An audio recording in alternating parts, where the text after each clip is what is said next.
Good morning children. Kusum ma'am की online class में आपका स्वागत है। प्यारे बच्चों, आज हम फोर्थ क्लास के विषय परिवेश अध्ययन की पुस्तक झरोखा का पाठ 15 है, कहाँ कहाँ से जल। लेसन को रीड भी करेंगे और साथ ही इसमें आए हुए सभी प्रश्नों के उत्तर भी समझेंगे और लिखेंगे। तो देखिए बच्चों, सबसे पहले आप इस पूरी तस्वीर को ध्यान से देखिए। बताइए क्या है ये, क्या दिखाया गया है इसमें। इस चित्र को देखो और फिर यहाँ पर जो भी चीजें दिखाई गई है वो चीजें आपको अपनी बुक में लिखनी भी है। मैंने तो बच्चों पहले से ही ये लिखती है, क्योंकि अब अगर लिखती तो वीडियो लंबी हो जाती। तो देखिए, मैं आपको ये समझा देती हूँ। जल के स्रोत, जल के स्रोत क्या होते हैं बच्चों? यानी कि पानी के स्रोत, कि पानी हमें कहाँ कहाँ से मिलता है। तो देखिए, सबसे पहले इस तस्वीर को देखो कि हमें क्या क्या दिख रहा है। यहाँ पर बादल दिख रहे हैं, तो हमने लिख दिया बादल। देखो पहाड़ भी नजर आ रहे हैं, है ना, पहाड़ लिख दिया। यहाँ पक्षी है, और क्या दिख रहा है? झरना है, ये देखो, है ना। और पेड़ भी हैं बहुत सारे, है ना, पेड़ भी लिख दिया हमने। फिर ट्यूबवेल है और कुआं और बांध भी है। देखो बच्चों, ये बांध है, ये बांध बनी हुई है। और नलकूप भी है।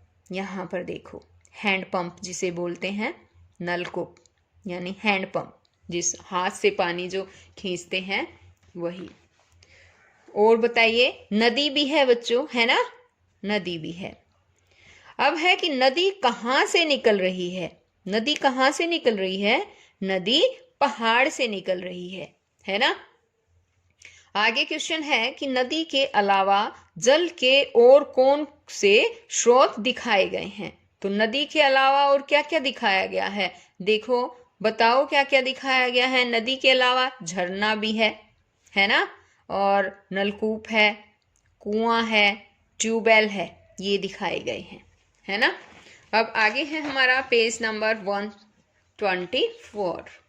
यहाँ पर देखिए, ये है नदी के अतिरिक्त पानी के अन्य स्रोत जानने के लिए दिए गए अधूरे शब्दों को पूरा करो। तो यहाँ पर देखो बच्चों, ये है झ और ना।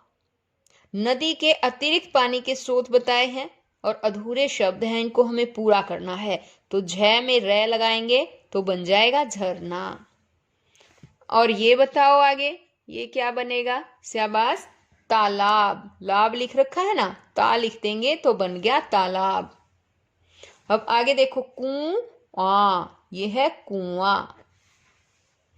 ये है दे रखा है और पै दे रखा है, तो है से तो बन जाएगा हैंड और पै से बनेगा पंप, हैंड पंप। और यहां पर देखो, टे और बै और ले दे रखा है, तो क्या बनेगा? Tube, tube well, tube well बन जाएगा ये। और ये न रे दे रखा है ना, तो न है रे नहर, ये इस तरह से बनेगा। आगे है, क्या तुम जल के कोई अन्य स्रोत भी जानते हो? यदि हाँ तो उनके नाम लिखो। तो देखिए बच्चों, अन्य स्रोत में वर्षा, वर्षा से भी हमें जल मिलता है ना। और पहाड़ों की बर्फ से भी, पहाड़ों पर जब बर्फ जम जाती है और जब गर्मी होती है तो वो बर्फ पिघल कर पानी बनकर धरती पर आती है और फिर वो नदी के रूप में और हमें पानी मिल जाता है। अब आगे देखिए, क्या तुमने कभी कोई नदी देखी है? यदि हाँ तो कौन सी? तो देखिए, जैसे कि ये तो मैंने अपनी तरफ से लिखा है, हाँ मैंने हरिद्वार में गंगा नदी देखी है। लेकिन आपको अपने हिसाब से बताना है कि आपने देखी है या नहीं। अगर नहीं देखी तो आप यहाँ पर लिख दीजिए नहीं, और अगर देखी है तो कौन सी नदी देखी है उसका नाम लिख दीजिएगा। आगे है, क्या तुम्हारे गांव के आसपास कोई नदी, नहर या तालाब है? यदि हाँ तो फिर हाँ, अगर है तो फिर आपको लिखना है हाँ, और फिर बताना है कि उसके आसपास किस तरह के पेड़ पौधे हैं, कौन कौन से पेड़ पौधे हैं, जैसे कि नीम है, पीपल है, जो भी पेड़ पौधा है, आम का है, इस तरह से जो भी है वो आपको लिख देना है। आगे है उसके किनारों पर लोग क्या क्या करते हैं, ये भी बताना है आपको। आपने देखा भी होगा फिर अगर नदी है तो कि लोग कपड़े धोते हैं या उसमें किनारों पर क्या क्या करते हैं वो सभी आपको लिखना है। आगे क्या उसके पानी में सर्दी, गर्मी या बरसात के मौसम में कोई बदलाव आते हैं, तो आपको यहाँ बताना है बच्चों कि पानी कम होता है या ज़्यादा होता है, इस तरह से ये आपको बताना कि क्या क्या बदलाव आते हैं, पानी गंदा होता है या साफ होता है, इस तरह से। आगे है पता करो और लिखो। बारिश के बाद गलियों, सड़कों आदि का पानी बहकर कहाँ चला जाता है, तो देखिए कुछ पानी धरती के अंदर चला जाता है, यानी जब बारिश होती है तो धरती भी तो पानी सोखती है ना, कुछ तो धरती के अंदर चला जाता है, कुछ खेतों में चला जाता है तथा कुछ वाष्प बनकर उड़ जाता है। वाष्प होता है बच्चों भाप बनकर उड़ना। आ गया समझ में। आगे है क्या तुम्हारे इलाके में कभी बाढ़ आई है, यदि हाँ तो कब, ये इसका जवाब आपको खुद देना है। अगर आपको ना पता हो तो अपने से बड़ों से यानी अपने दादाजी से, दादी जी से, अपनी मम्मी से या अपने पापा से जरूर पूछिएगा कि बाढ़ आई थी, हाँ आई थी तो कब आई थी, यहाँ पर आपको लिखना है। आगे है बाढ़ आने पर क्या होता है, तो बच्चों बाढ़ आने पर सड़कों, घरों व दुकानों में पानी भर जाता है और सभी लोगों को बहुत नुकसान होता है। आगे है नदियों पर बांध। यह चित्र हथीनी कुंड बैराज यानी बांध का है। यह हमारे राज्य के यमुनानगर जिले में यमुना नदी पर बना है। वर्षा के दिनों में नदियों में प्राय पानी की मात्रा ज्यादा होने से बाढ़ का खतरा बढ़ जाता है। बांध बनाकर नदियों के पानी के बहाव को नियंत्रित करने से बाढ़ का खतरा कम हो जाता है। इकट्ठा किया गया यह पानी कई प्रकार से प्रयोग में लाया जाता है, जैसे जलाशय बनाकर मछली पालन करना, बिजली उत्पादन, सिंचाई करना आदि। बांध में जमा किए गए पानी से नहरें निकालकर जल की आपूर्ति की जाती है। तो ये देखिए बच्चों, आप इसके चित्र को ध्यान से देखो। ये जो चित्र है ये हथीनी कुंड बैराज का चित्र है।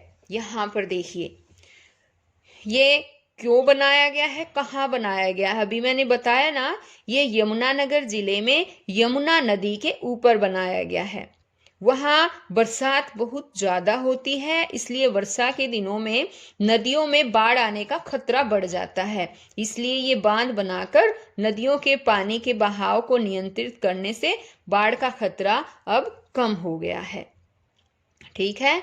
और जो पानी इकट्ठा है उसमें वो भी कई तरह से प्रयोग में लाया जाता है, जैसे मैंने बताया मछली पालन के लिए है, बिजली उत्पादन के लिए है या फिर सिंचाई के लिए प्रयोग किया जाता है। आ गया समझ में।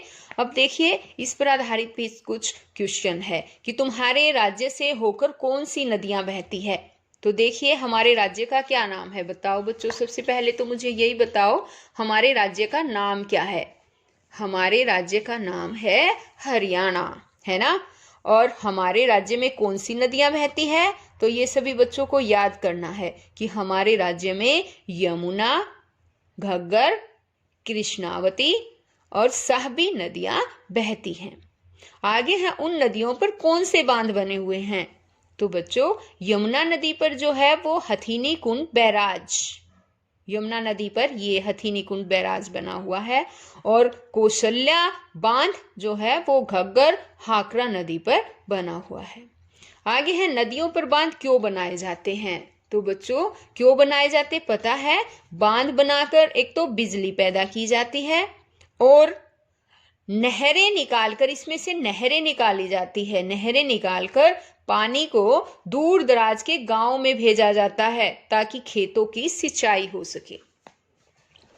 अब देखिए आगे है गर्मी में, गर्मी के मौसम में नदियों, तालाबों आदि में पानी कम क्यों हो जाता है, तो बच्चों गर्मी में पानी वाष्प बनकर उड़ जाता है, यानी भाप बनकर उड़ जाता है। आगे है यह पानी कहाँ चला जाता है? तो वाष्पित पानी हवा के साथ अनंत में चला जाता है। इसका मतलब है कि हवा के साथ ऊपर आसमान में चला जाता है और फिर बादल बन जाता है, और जब एक दूसरे से बादल टकराते हैं या पहाड़ों से टकराते हैं तो वर्षा के रूप में वही पानी धरती पर वापस आ जाता है। अब आगे है उड़ गई पतंग। दीपा खेल रही थी। यहाँ पर देखिए बच्चों, ये देखो दीपा है ये, और ये खेल रही थी। खेलते खेलते उसे प्यास लगी और पानी पीकर जैसे ही वो गिलास रखने लगी इस घड़े के ऊपर, तो उसके हाथ से गिलास छूट गया। उसमें बचा हुआ पानी फर्श पर बिखर गया। ये देखो, आपको दिखाई दे रहा है ना इसमें, ये देखो सारा पानी जो है यहाँ पर बिखर गया है। अब दीपा ने नीचे देखा तो वो हैरान रह गई। उसे बिखरा हुआ पानी बादल के जैसा लगा। ये देखो, लग रहा है ना बादल के जैसा। उसे बादल की आकृति अच्छी लगी। अब क्या किया दीपा ने पता है? अब दीपा ने फर्श पर बिखरे हुए पानी में उंगली फिराकर एक फूल की आकृति बना दी। ये देखो, प्यारा सा एक फूल बना रखा है ना दीपा ने, ये फूल बना दिया। फिर उसने फूल को फैलाकर फिर एक सूरज बना दिया। देखो, सूरज की आकृति बनाई इस तरह से। अब आगे है पेज नंबर 126। ये देखो, आगे दीपा ने क्या किया कि दीपा ने सोचा क्यों ना अब उसे पतंग का आकार दे दूं। तो दीपा ने इस तरह से, ये देखो इस तस्वीर को, यहाँ पर पतंग की आकृति दे दी। तभी उसने पानी से पतंग बना दी। ये देखो, अरे वाह, पतंग तो बन गई। अब मैं इसमें डोर लगा देती हूँ। वह डोर लेने के लिए कमरे में चली गई और थोड़ी देर में जब वापस आई तो देखती है कि फर्श से पतंग गायब है। सोचो दीपा की वो पतंग कहाँ गई होगी? बताओ बच्चों, दीपा की पतंग कहाँ चली गई? पता है? गर्मी के कारण भाप बनकर पानी उड़ जाता है। इसी कारण दीपा की पतंग जो उसने पानी को फैलाकर बनाई थी वो भी गायब हो गई। आ गया बच्चों समझ में? अब आगे देखो, चर्चा करो। तो ये चर्चा करो में कुछ क्वेश्चन दिए गए हैं कि गीले कपड़े और गीला फर्श थोड़ी देर बाद अपने आप सूख जाते हैं। इनका पानी कहाँ चला जाता होगा? तो बच्चों, इनका पानी वाष्प बनकर उड़ जाता है, यानी भाप बनकर उड़ जाता है। ऐसा किस मौसम में जल्दी होता है? ऐसा गर्मी के मौसम में जल्दी होता है। आगे देखिए, यहाँ है भाप बन गई बूंद। पतंग गायब होने से उदास हुई दीपा रसोई घर में गई। वहां उसके पापा चाय बनाने के लिए पानी उबाल रहे थे। उसके पापा ने ये देखने के लिए कि पानी उबला है या नहीं, पतीले से ढक्कन उतारा। दीपा ने देखा ढक्कन से पानी की कुछ बूंदें टपक रही थी। तो बच्चों, ऐसा तो आपने भी अपने घर में देखा होगा, है ना? जब हम किसी बर्तन में पानी गर्म करते हैं और उस पर कुछ ढक्कन लगा देते हैं और ढक्कन जब हम उतारते हैं तो देखते हैं कि उसमें पानी की बूंदें टपकती है। देखा है ना? कई बार हम सब्जी बनाते हैं और सब्जी पे भी ढक्कन लगा देते हैं, तो उसको उठाते हैं तब भी ढक्कन के ऊपर पानी लगा होता है। अब दीपा कहती है कि पापा, पानी तो पतीले में था, ये ढक्कन के नीचे कैसे आया? उसके पापा कहते हैं, बेटी, पतीले का पानी गर्म होने के कारण भाप बनकर उड़ रहा था। भाप ढक्कन से टकराकर पानी की बूंदों में बदल गई क्योंकि नीचे गर्मी थी और ढक्कन अपेक्षाकृत ठंडा था। इसी प्रकार ही पानी के वाष्पों के दोबारा पानी की बूंदों में बदलने से बारिश होती है। तो बच्चों, आपको समझ में आ गया किस तरह से हुआ ये? जैसे ढक्कन ढक रखा है, ढक्कन तो ठंडा है ना? और वो पानी जो है वो गर्म होकर जब ढक्कन पे टकराता है तो वापस वो पानी की बूंदों में बदल जाता है ना? क्योंकि नीचे गर्मी थी और ढक्कन ठंडा था। इसी कारण जो है पानी की बूंदों में बदलने से बारिश, इसी तरह से बारिश होती है। अब दीपा कहती, पापा, बारिश कैसे होती है? तो अब उसके पापा बताते हैं उसको कि गर्मी की वजह से जैसे तुम्हारी पतंग फर्श से गायब हो गई और पतीले का पानी भाप बनकर उड़ रहा था, ठीक वैसे ही सूर्य की गर्मी से तालाबों, नदियों, समुद्रों आदि का पानी भी वाष्प बनकर उड़ जाता है। इस क्रिया को वाष्पीकरण कहते हैं। जिस प्रकार ढक्कन के ठंडा होने के कारण भाप उससे टकराकर बूंदों में बदल गई थी, उसी तरह अधिक ऊंचाई पर ठंड होने के कारण वाष्प बनकर उड़ा हुआ पानी छोटी छोटी बूंदों में बदलकर बादल बनाता है। तो बच्चों, आ गया ना समझ में किस तरह से बादल बनते हैं, और इसी को संघनन कहते हैं। आ गया क्या समझ में? ये कहता है कि जिस प्रकार ढक्कन के ठंडा होने के कारण भाप उस पर टकराई और फिर वो बूंदों में बदल गई, इसी तरह से जब अधिक ऊंचाई पर ठंड होने के कारण वाष्प बनकर उड़ा हुआ पानी छोटी छोटी बूंदों में बादल बनाता है, तो इसी को संघनन कहते हैं। यही छोटी छोटी बूंदें बड़ी होकर वर्षा के रूप में धरती पर गिरती हैं।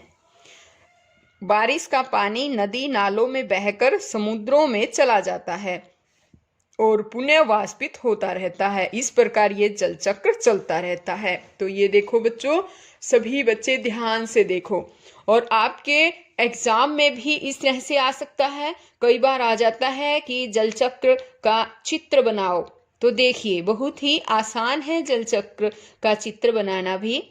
यहाँ पर देखिए क्या क्या है, कैसे कैसे है। ये देखो, भूजल प्रवाह, भूजल भंडारण, यानी यहाँ पर बहुत सारा पानी है, दिख रहा है ना आपको पानी। ये वाष्पीकरण होकर और उड़ जाता है, उड़कर ये आसमान में चला जाता है और बादल का रूप धारण कर लेता है। ये देखिए बादल का रूप धारण कर रखा है ना। फिर बादल आपस में टकराते हैं या फिर पहाड़ों से टकराते हैं, तो ये टकरा कर पानी के रूप में, वर्षा के रूप में वापस धरती पर गिर जाता है। ये देखिए, है ना, यही पानी वर्षा के रूप में धरती पर आया है ना। फिर इसी तरह से फिर यही पानी वाष्पीकरण होकर फिर वापस बादल बन जाता है। इस तरह से ये जो चक्र चलता रहता है, इसी को जल चक्र कहा जाता है। आगे है, यह भी जानो, जो जल धरती सोख लेती है उसे भूमिगत जल कहते हैं। कुछ पानी ऐसा भी होता है, बरसात होने के बाद धरती सोख लेती है उसको, तो उसको हम भूमिगत जल कहते हैं। आगे है, सोचो और लिखो, पानी का वाष्प में बदलना क्या कहलाता है? तो देखो बच्चों, पानी का वाष्प में बदलना वाष्पीकरण, वाष्प से ही बना है ये वाष्पीकरण। अब आगे है कि वाष्प के दोबारा पानी की बूंदों में बदलने को क्या कहते हैं? वाष्प जब दोबारा पानी की बूंदों में बदल जाता है तो उसको संघनन बोलते हैं। आपको पूरा भी लिख सकते हो इसको कि वाष्प के दोबारा पानी की बूंदों में बदलने को संघनन कहते हैं। आगे, वर्षा का जो जल धरती सोख लेती है उसे हम दोबारा कैसे प्रयोग में लाते हैं? तो इसका आंसर होगा, वर्षा का जो जल धरती सोख लेती है उसे हम दोबारा कुओं एवं ट्यूबवेल के माध्यम से प्रयोग में लाते हैं, है ना। जो धरती सोख लेती है फिर हम उसमें या तो कुआं खोद लेते हैं या ट्यूबवेल खोदकर, और इस तरह से पानी को निकाला जाता है। आगे, क्या तुमने कभी बरसात का पानी चखा है? यदि हाँ तो इसका स्वाद कैसा था? हाँ, इसका स्वाद फीका था। अब यह है, अगर तुमने चखा है तो लिखना हाँ, और नहीं चखा तो लिख देना नहीं। आगे है, आओ ये भी करें, चर्चा करो क्या होगा अगर बारिश कम हो और हम लगातार धरती के नीचे से पानी निकालते रहें, पीने योग्य पानी ना हो और केवल समुद्र का खारा पानी ही उपलब्ध हो। तो बताओ बच्चों क्या होगा? बारिश कम हो और हम लगातार धरती से पानी निकालते रहेंगे तो क्या होगा? एक दिन सूखा पड़ जाएगा, है ना, अकाल पड़ जाएगा, हमें पानी बिल्कुल भी नहीं मिलेगा, पानी के लिए हम तरसते रहेंगे। और पीने योग्य पानी ना हो और केवल समुद्र का खारा पानी ही उपलब्ध हो तो हमारा तो जीना ही दुर्लभ हो जाएगा, है ना, हम जी नहीं पाएंगे। अब आगे देखो, यहाँ है पेज नंबर 128 128। इसने कहा है कि मुनमुन को पहुंचाओ, मुनमुन बकरी को बहुत प्यास लगी है। ये देखिए, ये बकरी है मुनमुन और इसको बहुत प्यास लगी है। उसे पीने के पानी के कई स्रोत दिखाई दे रहे हैं। देखो, हैंडपंप है, कुआं है, यहाँ पर नदी है और यहाँ पर तालाब भी है ना, गड्ढा है कोई।